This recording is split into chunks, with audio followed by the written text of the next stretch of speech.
Welcome the our channel. Today we how to disable RedTrack pixel tracking, beginner guide step by step clearly. To disable RedTrack pixel tracking, start by logging into your RedTrack account.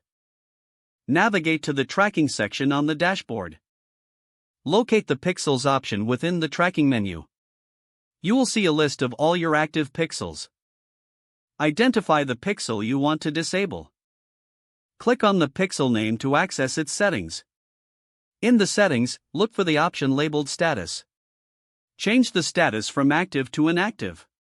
Confirm the change to disable the pixel tracking. After the status has been updated, check for a confirmation message.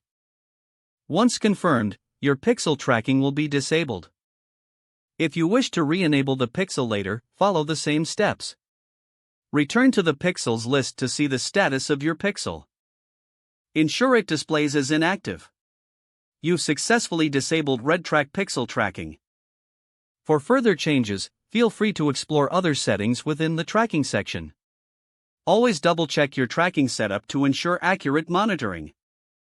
This process can help manage tracking preferences according to your needs.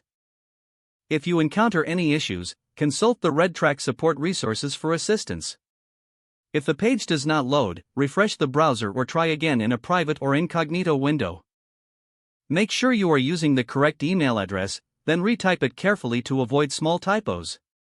If your password is not accepted, use the reset option and create a new strong password you can remember.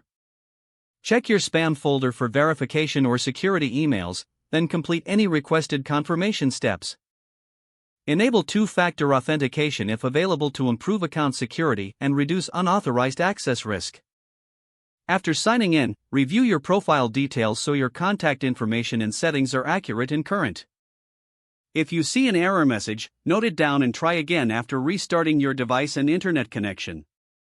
Log out when you finish, especially on shared devices, to keep your account and payment information secure. If the page does not load, refresh the browser or try again in a private or incognito window. Make sure you are using the correct email address, then retype it carefully to avoid small typos. If your password is not accepted, use the reset option and create a new strong password you can remember. Check your spam folder for verification or security emails, then complete any requested confirmation steps. Don't forget to like this video and subscribe to our channel for more step-by-step tech guides.